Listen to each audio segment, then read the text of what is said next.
All right. Hello, Jim Branscome. Before we talk about your programming and the viscera that is Cinematic Void, may you please tell me what you've been up to in your spare time during quarantine? Well, I kind of got a suggestion from this guy Jack, who is a regular at a lot of my shows. He's like, "Hey, you should do a midnight screening, like a virtual midnight screening." I was like, "All right, I'll see if I can figure that out." So then I spent way too much time looking into streaming options and all kinds of shit. And then it's like, why don't I just pre-build a show and take a movie that's already available on YouTube that's really fun that probably a lot of people haven't seen.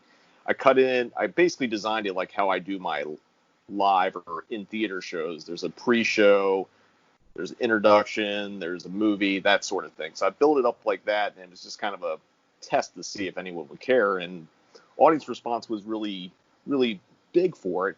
So now I've kind of found myself doing these every week now. Well, it's pretty groovy, and thank you for doing it. How did you? Let's rewind a little bit before we get into Cinematic Void. How did you get into psychotronic cinema?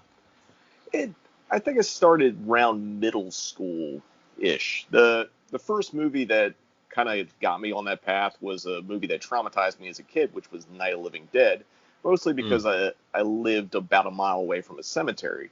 So once you see that and you see Bill Heinzman wander around the cemetery, you kind of go to the logical conclusion that there's probably going to be a zombie that's going to come out. My house is pretty close. Bill Heinzman's going to come to the house and try to eat me. So that was traumatizing for years, and it took me, I think I was in seventh or eighth grade, to finally sit down, watch Night of the Living Dead, and kind of get it more than what it was. Because Night of the Living Dead was also the first movie that I was able to see the nuts and bolts of filmmaking and what it was. So it got me really interested in filmmaking as well as film and, of course, cult films. Mm. So last year I was able, I'm from Canada, but I was in Los Angeles to do, the script pitch, and it was a fun time. But the next day, I did a Cinematic Void screening. I saw Phantasm, 3 o'clock High, and 10 to Midnight, and oh my god, like you're saying, with the pre-show, the ads, the Q&A, Blu-rays in the hallway for purchase, what a time. But how would you describe the aura at a theatrical screening of Cinematic Void? It's part like punk rock show. It's part like watching a VHS tape and not skipping the commercials. Hmm. It's basically it's supposed to be a fun time, and it's also kind of a cinematic journey because I show a lot of things like that show. For example, I showed Phantasm, 3 o'clock High, and 10 to Midnight. Three movies that have no business being on a bill together, but I feel like the connection is they're all cult films. They're all great films, and if you sit down and watch them back to back to back, you're going to have a good time, and you're going to get a different experience from each one. Yeah, most definitely. It was, and of course, there was that fun factoid. 10 to Midnight there's a scene in the Arrow Theater where we were watching it. Yeah, that was the main reason I've been wanting the show 10 to Midnight, is that sequence at the Arrow, because you get to see how the lobby was in the 80s. You get to see or the Arrow bathroom. You get to see the Arrow roof, and it's just kind of a weird, bizarro moment that you're in the theater and seeing the theater in the movie. You can also do that with Donnie Darko and Sleepwalkers too, but those play a lot more than 10 to Midnight, and I figured it was just a fun, ridiculous thing to see a naked serial killer running around, getting undressed at the Arrow, and then doing his business. Oh, yes. You gotta love that era for Charles Bronson, too. Yeah. So, where do you find those wonderful vintage ads? Lots of digging through YouTube. Mm. And Okay. I mean countless hours. I've actually built it up. Like, some of it is stuff that I have, but some of it is just I kind of get because as a kid, my parents would tape stuff and put on VHS, and there'd be commercials. They usually be on EP mode, so there's 8 hours, and that means for every half-hour show that's on TV, there's 3 or 4 commercial breaks. So there's within that 8 hours, there's probably a good 3 to 4 hours of commercials, and I would just sit through them, and I would remember just weird ad campaigns and things like that. So when I'm working on a walkthrough or a walk-in, excuse me, when when I'm working on the walk-in pre-shows, I kind of think thematically, like, how's it going to tie in the movie? And then I just kind of go searching for things that would fit. And sometimes it's easy, sometimes it's difficult. Yeah, my favorite one was the anti-littering PSA by Charles Bronson. Yeah. Those are fun. Like, I kind of wish Bronson did more PSAs like that, because he could have had a good career doing that post-death wish. I guess there wasn't really a post-death wish. He just kept making those. They go through the 90s. Yeah. Yes. So, do celebrities attend Cinematic Void screenings? They occasionally do. It's kind of interesting that, like, some of the guests I've had have come back to watch just movies on their own.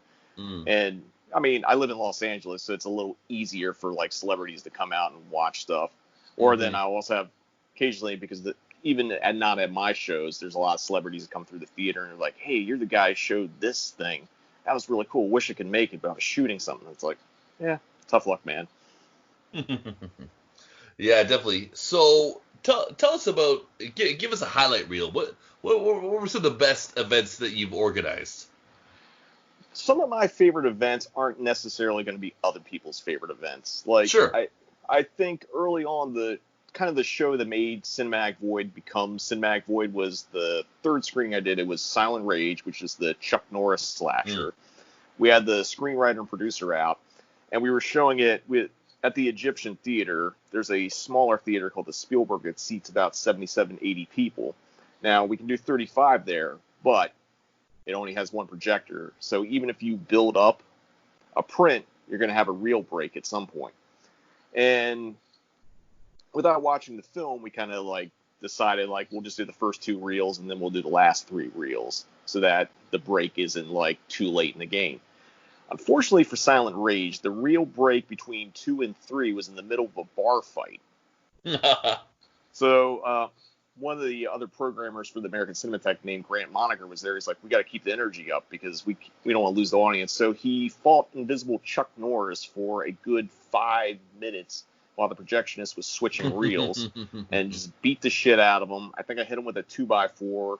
We slid him across the front of the stage area like it was a bar.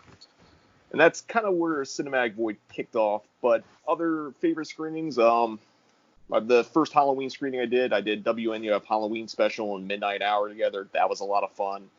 I did, not really fun, but I think a damn good screening. I did Maniac, Last House on the Left, and Cannibal Holocaust together as a Grindhouse Rated X triple feature, which surprisingly a lot of people made it to the very end.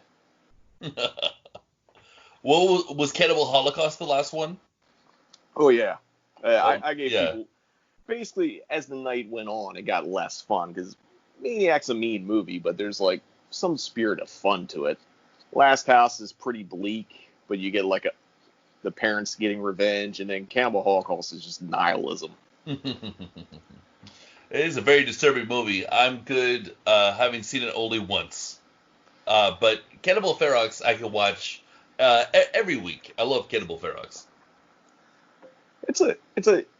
I'll say this about the cannibal movies. When growing up and getting cult movies, those were usually hard to see. So I remember buying VHS bootlegs from Laserdisc to watch those because they were, I don't want to say they were forbidden, but it was harder to see. But now that everything's remastered, at this point, it's like, I don't really need to revisit those. But I do see the merit in still being able to screen them on film prints for people. Absolutely. So speaking of Italian gross stuff, how was you did a Giallo January with 5 features? I believe Opera was one of them. What else? Torso. It was January Giallo, which is the one reoccurring series that I've done every year at this point.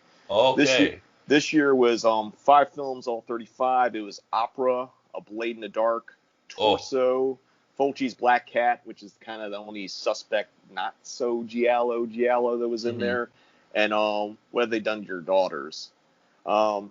This was something I was working on for months beforehand, because previous January Giallos, I did 3 screenings the first year. I did Deep Red, The Night Evelyn Came Out of the Grave, and on The Strange Vice of Mrs. Was it Strange Vice of Strange Vice of Mrs. Ward, sorry. All these Giallo titles kind of blur. And then Sure. the next year I did Blue Eyes of the Broken Doll, which is kind of a Spanish giallo with Paul Naschy and what they done Solange.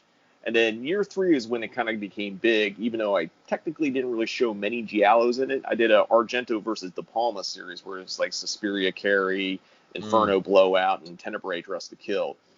So I felt like if I'm going to do this for this year, it's got to be bigger in scope and it's got to be more actual giallos. So there was a print collector who's been buying prints out of Italy. So he had the Italian language uncut version of Opera, which is kind of hard to come by. And he also had the Italian print of Blade of the Dark, which I've never seen played theatrically.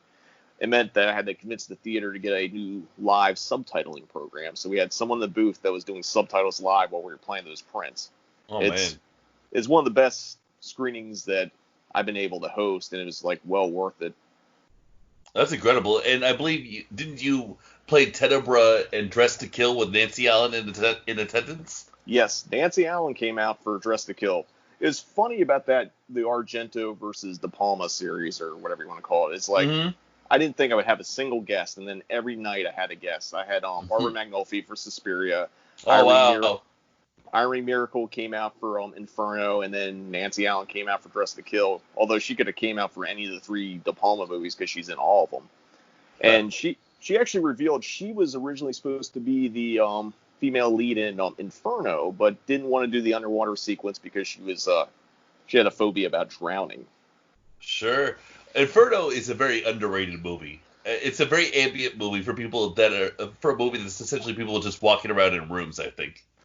I think Inferno kind of gets a not necessarily bad rap, but like it's because it's a sequel to Suspiria, and Suspiria is this loud, Yeah. crazy, Disney movie essentially with witches and lots of violence, and Inferno is more subdued and like I like Inferno better than Suspiria because I think it has more to offer. There's more unraveling, and we actually got to get the Fox Archive printout for that, and it looked beautiful.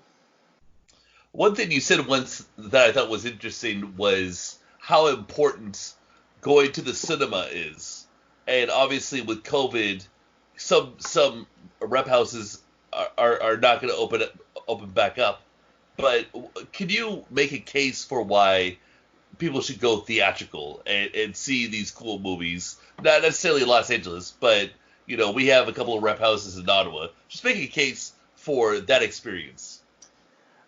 I think once it becomes safe to go out and go to the theater again, there's no experience like it. You can watch a movie streaming, you can watch a movie on VHS, you can watch, Blu-ray or your digital projector in your house, or on your big HD TV with all the bells and whistles. But there's something about watching a movie with an audience that you cannot really duplicate in any other way. I mean, I always say this, like, I always use Barry Brown as an example. I saw Barry Brown on VHS, didn't think much of it, and then I saw it at 6 a.m. at Italian zombie marathon, and it changed my life because it became the greatest thing I've ever seen on a screen. Because 1, Peter Bark's ridiculous. 2, it's a riot, and it became that changed my opinion of that movie. Same with something like Nightmare City or Dr. Butcher. If you see those first, you might not be, I don't know, they're kind of slow in spots, it's kind of goofy. But when you watch them with the audience, they come alive in a way they can't any other way. Well, that's good. That's beautiful. Will the YouTube experience of Cinematic Void continue when things get back to normal? Yes. I probably will not be doing it weekly. It probably would become a monthly thing once we're up and running, because then, honestly, these are very time consuming to put together. And obviously I've created this work for myself, but I still want to keep doing those. People seem to really enjoy them, and it's just trying to find things that people wouldn't actually go out of the way to see, and then just surprise, here you go, and then let them get invested. Yeah, especially for people like the most of us who aren't living in Los Angeles. We need the Cinematic Void experience. Yeah. That's kind of why I changed the format, because the first 2 of those I did like a regular show, which is the pre-show, intro, movie. And then I had a couple people suggest, and it was something I've been thinking about that I've been working on anyway, was doing more of a late night TV version. So I was like, it means more work, and it's something I would never do in the theater because I think that doesn't work as a theatrical experience, but I think it works as a home version of Cinematic Void experience. So that way I don't have to do a long-winded intro. If someone's like not really in the movie, they know they got a commercial break, they'll get some info after. I think it's a good format for this. Okay, so I was wondering if you could tell us a little bit about the podcast and what were some of the what's the first one people should check out? The first one, it's a good question because we just really started the podcast. It's with me and the podcast producer Nick, who I've known for a bunch of years and also works at the theater. And I think if you start with the second episode, which is the presidential episode, that's a really good one. Valentine's episode we started with was okay, but we were still kind of figuring out. The interview I did with Scott Carlson from Repulsion, who's a very huge movie nerd, knows a lot of shit. That's got a lot of info in it, not only about music, but about movies as well, because part of Cinematic Void is also music, because I use a lot of like punk cues and hip-hop cues and stuff like that, because that's just part about how I was growing up, was watching cult movies, listen to punk rock, listen to hip-hop. So I think those episodes are good starter points. Another episode I really like that I think people should check out is the Programming the Apocalypse episode, where I basically contacted a bunch of my other fellow programmer friends, and we each picked a movie to make a theoretical end-of-the-world marathon. And it actually turned out pretty surprisingly great. Like, it was really interesting because I gave no guidelines on what they could pick. So there was documentaries in it, there was horror classics, and there's a movie that you can't legally ever show. Yeah, it was a lot of fun, and I recommend people check out your 420 mix. Yes. So I'll just elaborate on those. Every month or every other month, it's tied to the Patreon. There's a Cinematic Void Patreon that I started last fall, more or less to kind of build up to get the podcast running.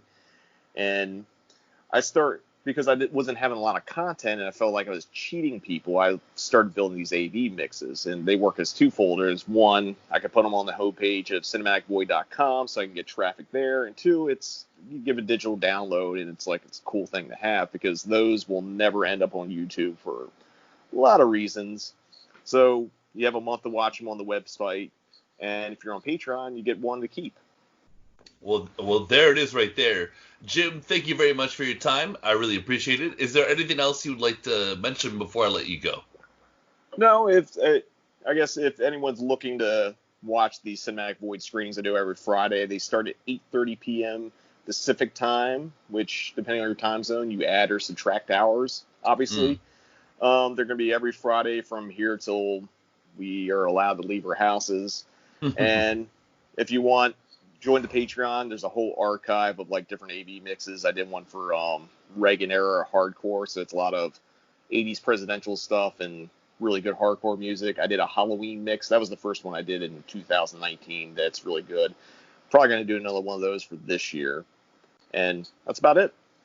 All right. Well, we'll make sure to stay tuned. All right. Thank you, sir.